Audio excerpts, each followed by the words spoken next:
Well, welcome to a new Team CGC 9.8 video, and today I wanted to talk Star Wars comics and the Star Wars comic market. I think Star Wars right now is getting a lot of criticism, I think, for some of the newer movies and how Disney has handled the Star Wars brand, which I think is making some of the comic books sort of pretty affordable right now, and there's really no hype within the Star Wars market right now. You know, like there was when the Force Awakens came out. You're getting a lot of these Star Wars 9.8s for a lot better price than you were back then. So I think it's a decent opportunity. Before we get into it though, just wanted to remind you to subscribe to the channel here and hit that bell so you get all the notifications. And yeah, we'd love to have you on the team here at Team CGC 9.8. And we're just over 90 subscribers now, so almost at 100 for, and yeah, we've been at it a little bit longer than a month, so I think we got a really good start. So if you could subscribe to the channel, that would be really appreciated. But yeah, getting into the Star Wars comics, as I said, I think they're affordable right now, especially when you compare to when the Force Awakens came out, and that lot of hype going on during that time, and CGC 9.8 Star Wars comics were so popular. Right now, they're definitely on the low, not a lot of hype around Star Wars. A lot of criticism of Star Wars too from, I would say, a lot of the classic fans, just for how much they've changed the story and for changing some of the classic elements of the story, I think, with the new ones. But I think, you know, even in the you know, early thousands when the Phantom Menace came out, there were a lot of Star Wars fans sort of giving it to Lucasfilms at that point in time too, for many different reasons. So I think over the long term, Star Wars is going to be just fine.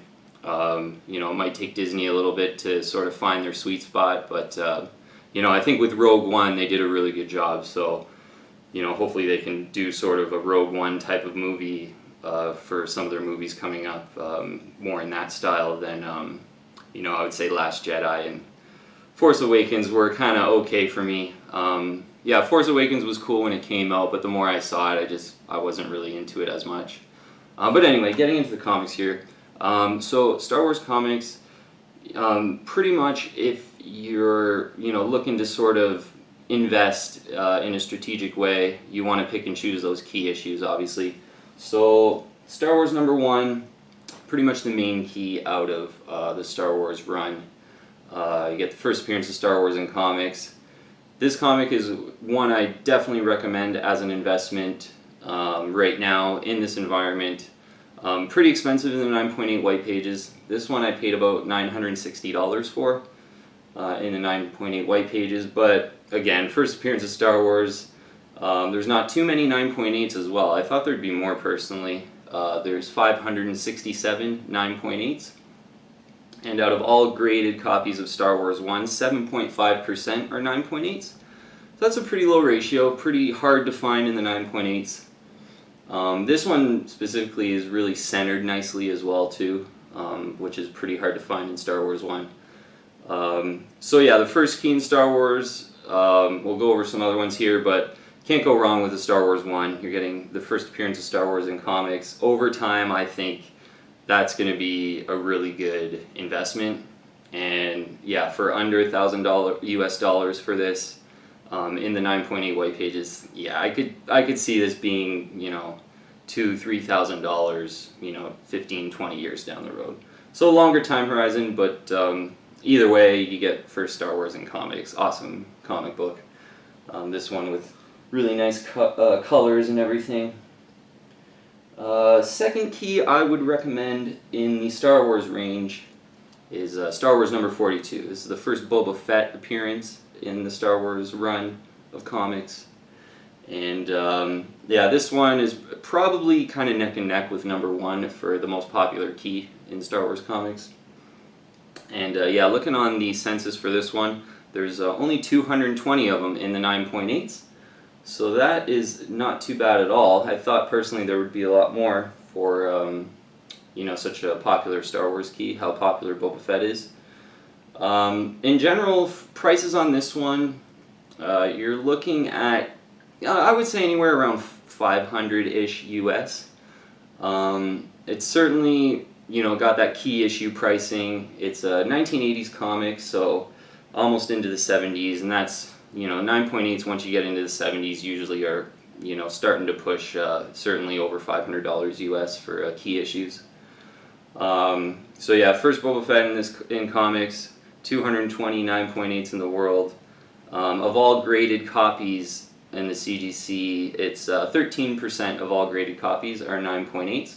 And that's a pretty good ratio. Not as good as Star Wars #1, not as hard to find or rare as Star Wars 1, but still a pretty decent ratio, 13% for a 1980s comic. Anything under 20 I think is quite rare, quite hard to find. So Star Wars 42, probably sort of neck and neck with Star Wars 1 as the key issue in Star Wars that you want.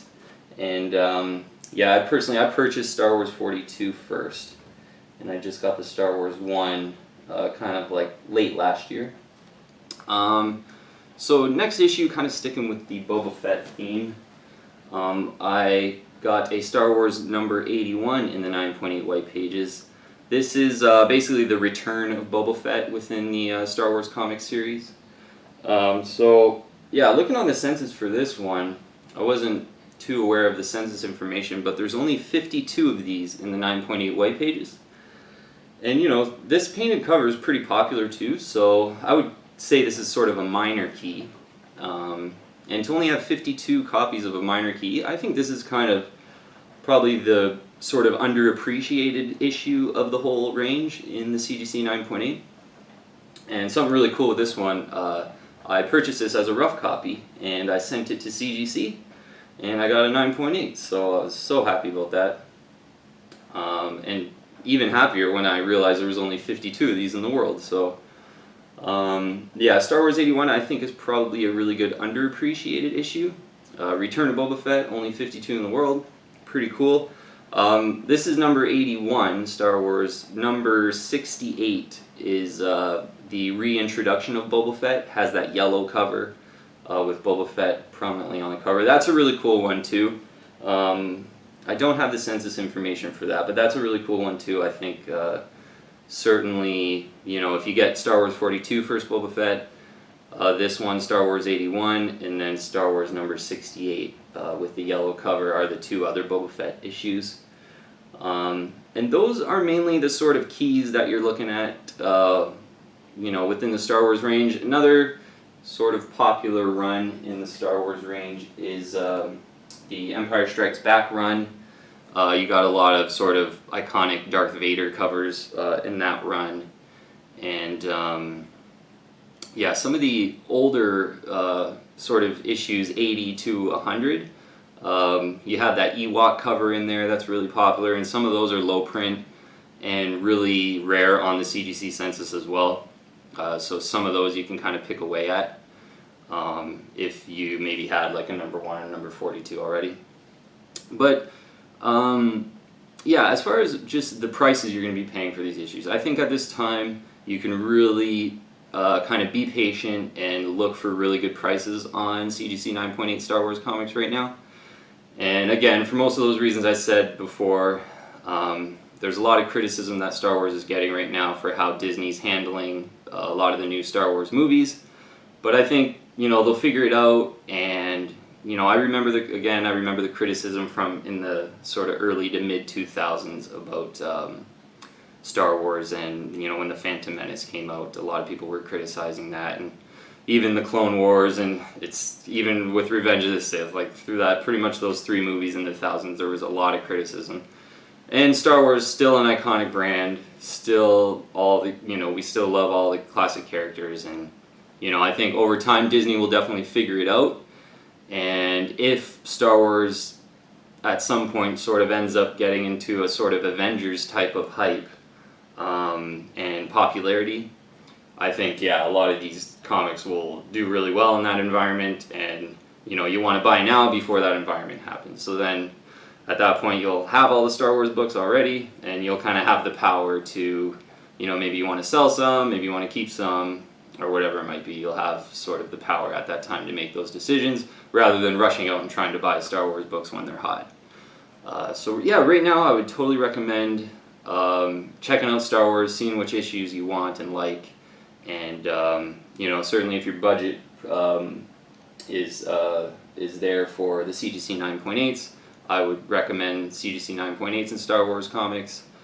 If not, you know, good rough copies that match your budget is still a really good way to go.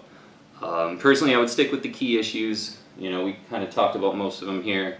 That other Boba Fett issue, some of those low print later issues within the run too work pretty well as you know, cool Star Wars comics that a lot of people will want. So yes, I think you should seize this opportunity and buy Star Wars comics right now, basically. So hopefully you like the video, guys. Really happy I could bring out my Star Wars CGC 9.8s. Yeah, I actually got another one here. It's Star Wars 76. That was like one of the first CGC comics I ever bought, and it's kind of a non-key and still really cool Darth Vader cover. I'll show it to you really quick. Darth Vader cover, 76. Non-key issue though, like, you know, personally, looking back on it, I probably would not have bought it, but like I said, I think it was the first CGC 9.8 I ever bought. Just a cool Darth Vader cover. So, okay guys, thanks so much for watching.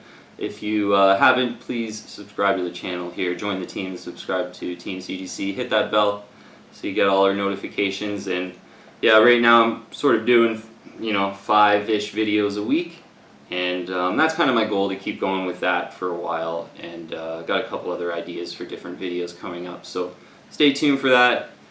Thanks so much for watching, guys, and I will see you on the next video.